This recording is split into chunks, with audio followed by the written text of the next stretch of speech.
السلام علیکم ورحمۃ اللہ وبرکاتہ۔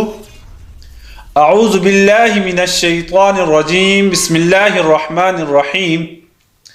حلال رزق اور حضرت امام احمد بن حنبل رحمۃ اللہ علیہ کا ایک واقعہ۔ حضرت قاری طیب صاحب رحمۃ اللہ علیہ نے ایک واقعہ سنایا تھا کہ ایک مرتبہ حضرت امام شافعی رحمۃ اللہ علیہ نے حضرت امام احمد رحمۃ اللہ علیہ کو خط لکھا کہ بہت عرصہ ہوا آپ تشریف نہیں لائے، آپ سے ملاقات کو جی چاہتا ہے۔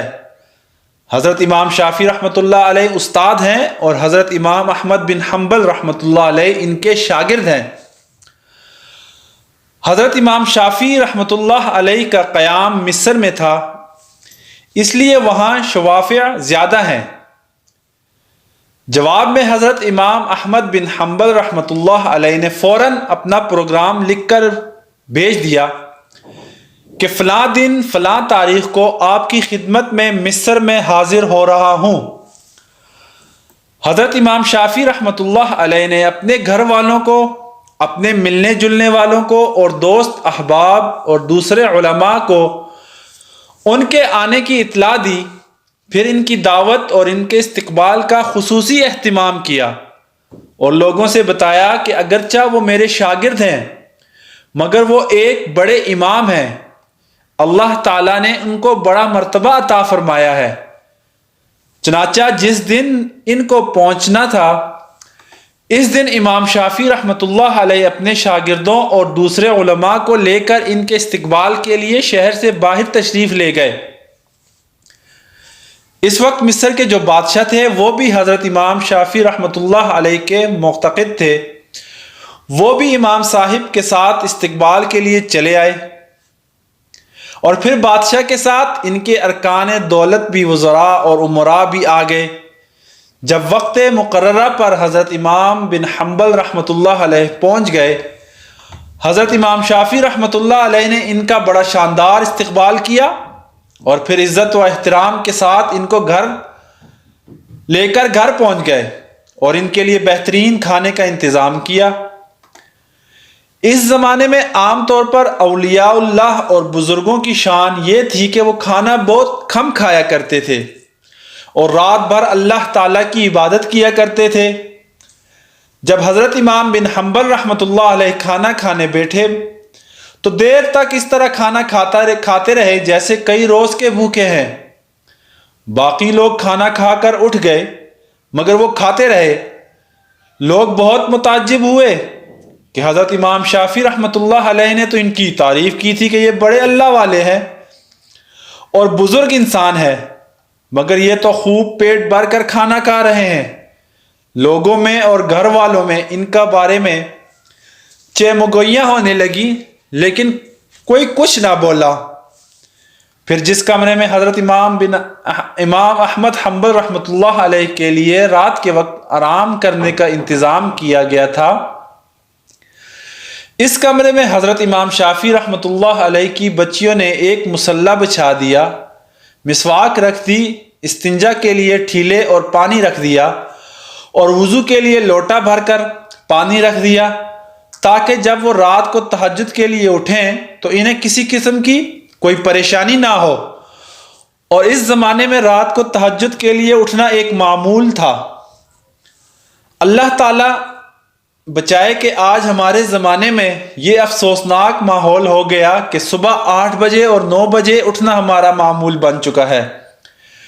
اس زمانے میں تو عام لوگ بھی تہجد کی نماز پڑھا کرتے تھے اور قیام اللیل ہوا کرتے تھے۔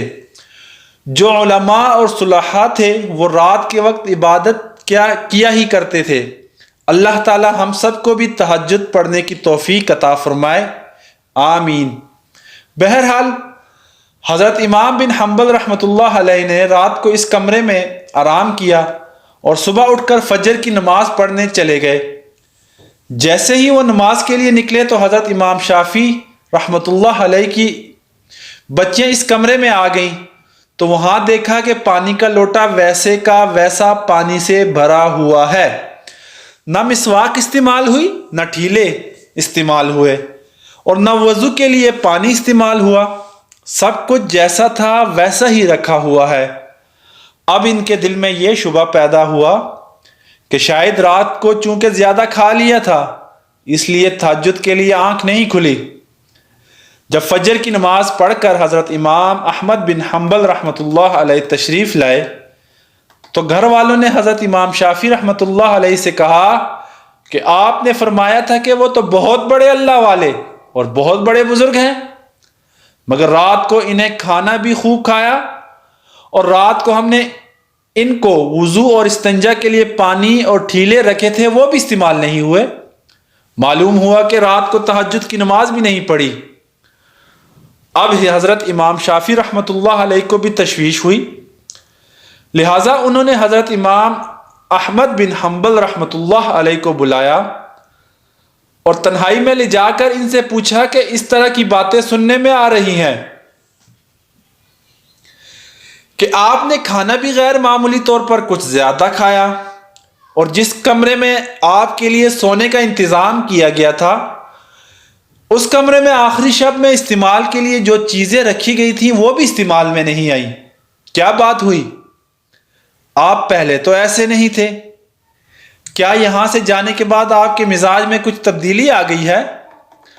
حضرت امام احمد بن حنبل رحمۃ اللہ علیہ نے فرمایا کہ حضرت میرے بارے میں جو باتیں ہو رہی ہیں وہ درست نہیں ہیں، بلکہ بات کچھ اور ہے۔ بات دراصل یہ ہے کہ میں جس وقت کھانا کھانے کے لیے آپ کے دسترخوان پر پہنچا اور جس وقت میں نے اس کمرے میں قدم رکھا تو میں نے دیکھا کہ اس کھانے کے حلال اور طیب ہونے کی وجہ سے وہ کمرہ نور سے چکا چوند ہو رہا ہے، اور یہ دیکھا کہ آسمان سے لے کر اس دسترخوان تک انوار کی بارش ہو رہی ہے۔ جب میں نے یہ صورتحال دیکھی تو میں نے سوچا کہ شاید اس سے زیادہ حلال اور طیب کھانا مجھے زندگی میں نہیں ملے گا، لہٰذا جتنا بھی زیادہ سے زیادہ اس کو کھایا جا سکے کھا لیا جائے، اس لیے کہ اس کھانے کا ذرہ ذرہ ایمان کو اور دل کو روشن کرنے والا ہے۔ اس لیے مجھ سے جتنا زیادہ سے زیادہ کھانا کھایا جا سکا کھا لیا، اور میں نے یہ نہیں دیکھا کہ کون کتنا کھا رہا ہے اور کون میرے بارے میں کیا سوچ رہا ہے۔ جہاں تک مجھ میں کھانے کی سکت تھی میں کھاتا گیا، اور پھر حلال کھانے سے بدہضمی بھی نہیں ہوتی بلکہ وہ سریع الہضم ہوتا ہے اور اندر جا کر جزو بدن بن جاتا ہے اور روح کو منور کرنے کا ذریعہ بن جاتا ہے۔ الحمدللہ میں نے اس کا اثر محسوس کیا۔ کھانے کے بعد نہ تو مجھے بدہضمی ہوئی اور نہ مجھے کوئی تکلیف ہوئی۔ پھر کھانا کھانے کے بعد عشاء کی نماز سے فارغ ہو کر جب میں اس کمرے میں پہنچا جہاں آپ نے میرے لیے آرام کا انتظام کیا تھا، وہاں جا کر تو میری حالت ہی بدلی ہوئی تھی اور سونے کو آرام کرنے کو طبیعت ہی نہیں چاہ رہی تھی۔ اگرچہ میں لمبا سفر کر کے آیا تھا مگر اس کھانے میں اتنی غذائیت اور توانائی تھی کہ میری تھکان بھی ختم ہو گئی اور سستی بھی جاتی رہی، اور جب میں سونے کے لیے لیٹا تو مجھے نیند نہ آئی، لہٰذا میں لیٹا رہا اور لیٹے لیٹے قرآن و حدیث میں غور کرتا رہا، حتیٰ کہ پوری رات غور و فکر کرتے ہوئے گزار دی۔ اور اس رات میں نے قرآن و حدیث سے 100 مسائل مستنبط کر لیے، اور وہ مسائل ایسے تھے جو اس سے پہلے کبھی میرے ذہن میں بھی نہیں تھے اور نہ ان کی طرف کبھی خیال گیا تھا۔ لیکن جب آج کی رات میں نے غور کیا تو مجھے ایسا محسوس ہوا کہ قرآن و حدیث کے علوم اور اسرار میرے سامنے کھلے ہوئے ہیں۔ تمام مسائل کی تفصیل اور جوابات میرے ذہن میں آتے چلے گئے، اور صبح تک میں مسائل کا استنباط کرتا رہا۔ اس حالت میں صبح ہو گئی۔ یہ سب آپ کے کھانے کا اثر تھا جو رات بھر میں نے محسوس کیا۔ اس لیے تہجد کے وقت نہ تو لوٹا استعمال کرنے کی ضرورت پیش آئی اور نہ مسواک کی ضرورت پیش آئی، اور وہی عشاء کا وضو میرے لیے فجر میں کام آیا۔ یہ سن کر حضرت امام شافعی رحمۃ اللہ علیہ نے پھر اپنے گھر والوں کو حقیقت حال بتائی اور جو لوگ ان کے بارے میں غلط قسم کی باتیں کر رہے تھے ان سے کہا کہ تم نے ان کی شان میں گستاخی کی ہے، لہٰذا ان سے معافی مانگو، ان کا تو یہ حال ہے۔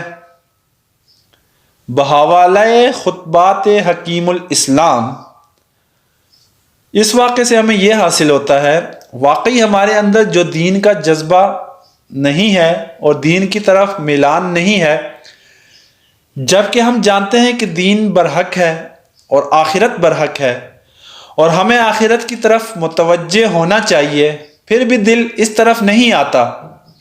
اس کی وجہ یہ ہے کہ ہماری غذا میں مشتبہ غذا کا بڑا دخل ہے، اس لیے ہم حرام اور مشتبہ غذا سے بچنے کی کوشش کریں، خود بھی بچیں اور اپنے گھر والوں کو اور اپنے بچوں کو بھی حرام اور مشتبہ غذا سے بچائیں کہ کسی کے پیٹ میں حرام اور مشتبہ غذا نہ جائے، ورنہ اس کے وہاں سے نہ بچ سکیں گے۔